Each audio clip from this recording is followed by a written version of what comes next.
Well, welcome to a new Harry's Garage video, and today's car is the Maserati Quattroporte. This car is the fifth iteration of Quattroporte, came out in 2003 and went all the way to 2012. And this example, for me, is the ultimate edition, because this one is one of the very last produced, and it's the Sport GTS. Now, what gets me about this Quattroporte is, as time's gone on, this car was registered in 2013, it's only sort of 6 years old, but the whole landscape of how drivetrains are and executive cars are has changed completely. And this is the sort of car that the politicians are no longer going to allow us, and it represents for me sort of the pinnacle of the normally aspirated executive express four-door saloon. So that's why I wanted to feature it.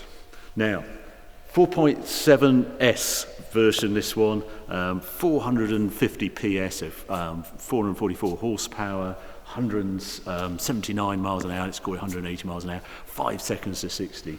And there's an elegance about it that I think has gone completely missing in saloon cars now. If you look at the crazy design cul-de-sac that BMW seem to be heading, or Audi, when they're just crease-fastic, can we make a sharper crease on our cars and all this shit lies. And then you look at the simplicity of Pininfarina and what they achieve with this car. No creases, an elegance that stands the test of time. Pininfarina pride themselves that their design, you can't quite age it. And beauty is ageless, and I think that's what this car represents. So let's go and have a closer look. You have to be particularly eagle-eyed to notice that this is the 4.7S, because what Maserati do is they just put a flash of red on the trident. You can just see it there. That signifies that. And the GTS had this concave grille, which looks so much better than the standard convex, that sort of goofy teeth look on it. But this one is like that. It always gets me, there's no sort of aero, there's no sort of splitters or front air dam sort of look. Beautifully elegant wheels with the sort of little cutouts, and the red calipers are meant to signify GTS, although don't always go that as a guide, because quite a few people spec them in different colours. The three ports out the side was a design signature of Maseratis of the past that actually don't do anything on this car. And this sort of side, this beautifully elegant look, and this swept up muscular rear haunch with the trident on the rear three-quarter badge as well. 20-inch wheels on this GTS version, and this smoked alloy as well. I love this one in its metallic black look. So elegant. And the GTS again at the rear is signified by those oval exhausts, which we'll get to hear later, because the sounds that come out of those is really quite something. Very simple. This is the era of Montezemolo, obviously with Ferrari and Maserati at the time. He wanted to get Maserati back up and to its status that it should be as the ultimate limousine. He told me at a meeting once that he'd viewed that Italian politicians didn't have a car they could use from the range in Italy, and they were all floating around in Mercedes and BMWs. He said, no, this has got to stop. We've got to produce a car that our Italian politicians can use. And that was the vision of Quattroporte.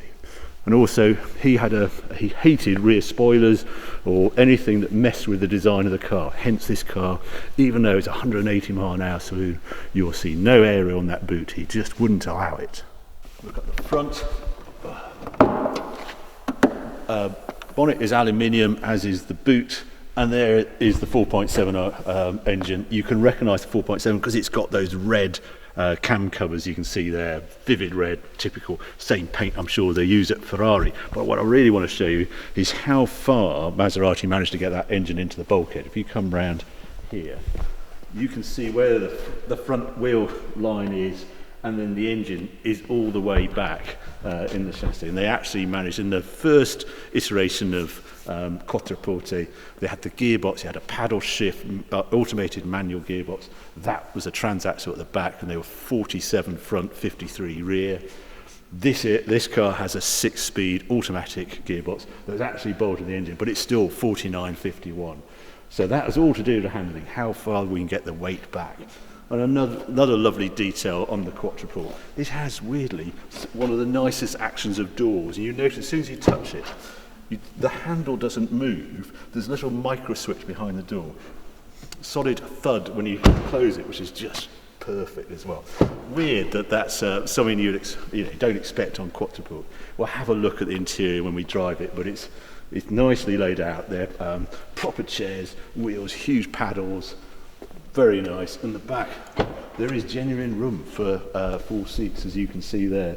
The GTS was trimmed in this Alcantara that looks really nice with the red stitching. Then round the back, it's a sort of decent sized boot. There's a little hidden compartment down there as well. And I always think you've got a great car if you get a set of pyjamas, a car cover with your car. And the Maserati car covers are par excellence. As you probably know, I used to have a Gran Turismo, and we used to put the pyjamas on, and it's pinstriped, and it just looks ace, has the vents on the side. So I'll put that on as well, you can see that. But really, what this car's all about is the driving, so let's take it outside and do that now.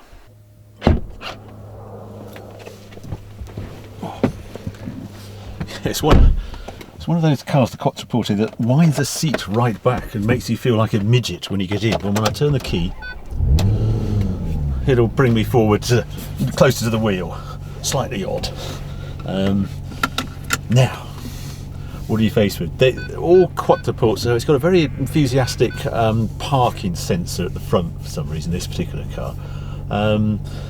Yeah, you're met with sort of blue dials and the Trident clock in here. It's always been this look, this sort of central bit that sort of sweeps away up to the windscreen, and the binnacle, carbon wheel, carbon everywhere, carbon title, something they call this. It's sort of a strange weave with a silver finish on it. Yeah, old style navigation that's sort of a bit outdated, but it's nice to have.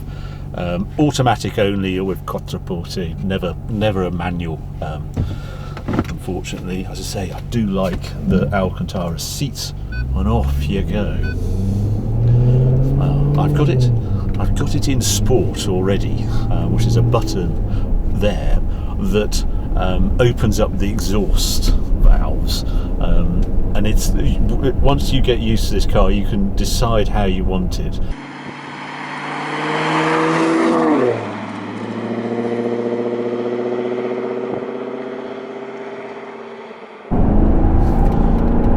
First surprise you get with Quattroporte is when you read the blurb on this Sport GTS.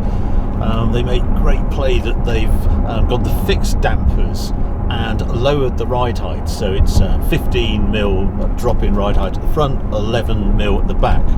So you think, oh, this is going to be all over the place and hard suspension.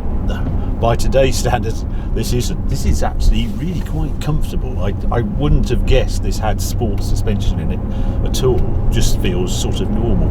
And Maserati have this sort of standard suspension on their Gran Turismo and the Quattroporte back in period with something called Skyhook. It was their sort of version of adaptive damping, and I have to say it was a bit odd. It was a nice name and it should have been good, but it wasn't that good, and you just felt it wasn't quite sorted. I much prefer, always have, the Sport GTS version where they get fixed damping, Bilstein units, this drop in ride height. I would always have that really as a preference over Skyhook. I think it should have just been standard. So that's the first surprise. It's pretty civilised in here, especially when you haven't got sport pressed, but we'll come to that in a moment. And then it's just the feeling of airiness and space. This one has the glass sunroof on it as well. It's slightly glassy steering, I suppose, this with a carbon wheel. I sort of like the carbon at the top of the wheel, but I don't like the sort of grips just around where your thumbs go. It doesn't feel quite right. It's because you suddenly get this sort of change in this annoying crease. But that's minor, that's just the spec of this car.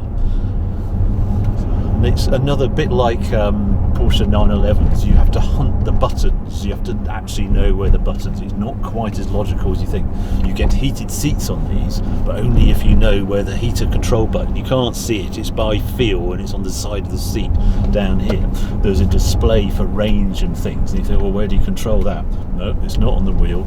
It's actually down here on the dash. There's what's it say, mode, and I can flick to different screens on the dash readout there. And then I can zoom in and out of the map via secret little buttons on the back of the steering wheel that no one really knows about, and it's either side. One does sort of change the elevation of things. It's all stuff that I discovered as an owner. I say Gran Turismo rather than Quattroporte. I had two. I had a 4.2 when they first came out, and then I swapped to a 4.7S. But that one had the MC shift gearbox, so that was the one with the automated manual transaxle, rather than this 6-speed ZF. And boy, they'd done a good job on this ZF. If you wind back, why Quattroporte in 2003 was launched with the automated manual? Well, one, it was the flavour of the month at Ferrari at the time. This was jointly developed at Ferrari. And it seemed to be the answer. It was the new modern thing to do with the automated manual. And the second thing was, this is actually quite a high revving engine. It's max power is at 7, it revs to 7.2. And automatic gearboxes don't like high revs. I'm not exactly sure of the engineering reason why. I think it's something to do with the slip and the torque conversion. The oil gets a bit upset if you're spinning it really quick. The actual part of the gearbox that does that. So often when you had an automatic gearbox in a sports car, if you go right back to Ferrari 456 or 400i and the Lamborghini Espada set, they actually had to drop the revs of the engine, so you got a different engine setup if you went for the automatic gearbox. Now, when this gearbox was introduced, 2008, ZF boffins had worked out how to have a high revving engine and an automatic torque converter gearbox, and it's a marriage that really suits the car, and I much prefer it with this 6-speed ZF gearbox. Have we got on here, as you'll see in a moment. Other nice things, great big paddles on this version, the GTS, much bigger than standard. So all in all, yeah, nice place to be. Right, now we have sport and manual. There's a little squirt up this hill, and you'll get the first sense of what this car sounds like.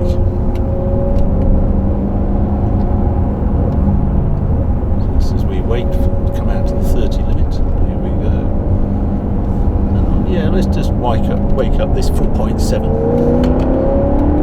Oh, 5,000, 6,000, 7,000, and into the limiter at 7.2. Yeah, four-door executive saloons don't normally sound like that, but this Maserati does, and it's all the better for it. There's a rich velvety overtone with it as well. It's a great sound. What have we got? 2,500 RPM at the moment. 55 miles an hour in fifth. Wow. Induction sound is just as good as the exhaust sound, but from the outside it sounds epic.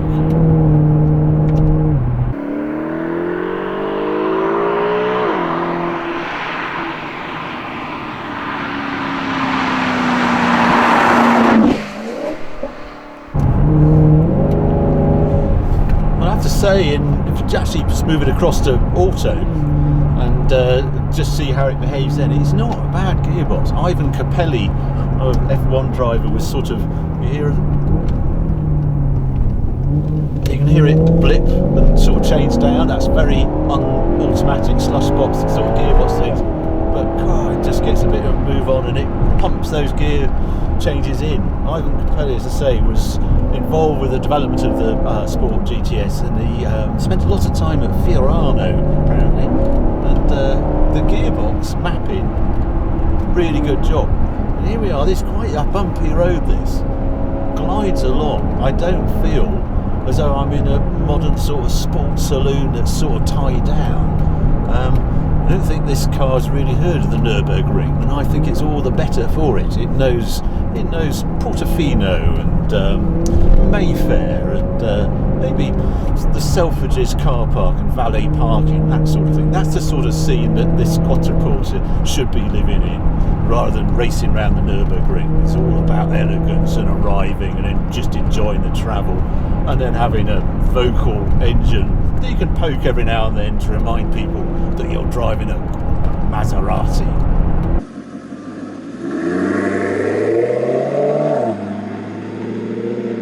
Nice thing on the manual, right, I'm in second. If I accelerate, I actually hit the rev limiter. It does not change up. You're in control of this one at all times, and that's a nice touch. Now let's see how it does this. Right turbo rouge. Does it float? Does it bottom out? Oh, it's just touched one of it. They have. How does it feel around here?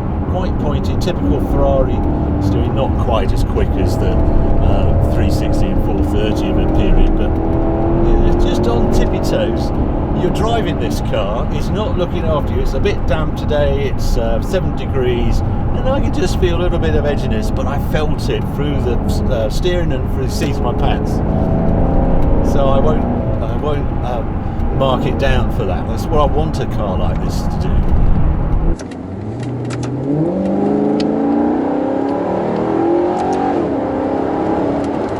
This car again is for sale with Hairpin Company. It's 18,000 miles, very last one produced, and a wonderful spec. And I suppose it's priced in the 30s thousand, I'm not exactly sure, but this was a 90,000 pound plus car when new. There's some fun buttons on the front here. I quite like this. If I press this button, the blind goes up at the back window. That's full sort of mafia spec at the back. And then if I've got another button here, if I can see it, which was the centre headrest, just pops that down for a little bit better visibility at the back. Well, listen to the sound it makes.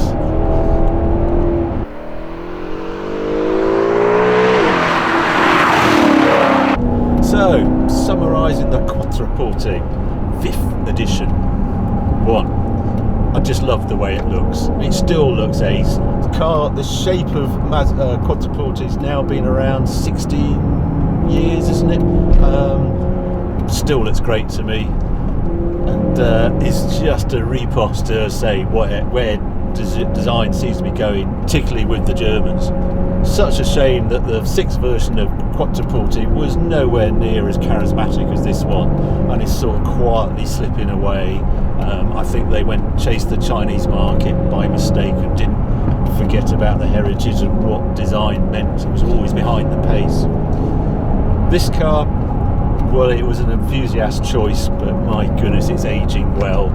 And the fact that we just can't do this sort of drivetrain anymore. We've got to have electric, we've got to do downsizing, we can't do quick revving engines, we're going all turbo and rear drive, and it's quite a friendly device, I have to say. Just as you felt just going around there, just stepped out slightly, but it all feels very natural to punt along a road like this in these sort of conditions.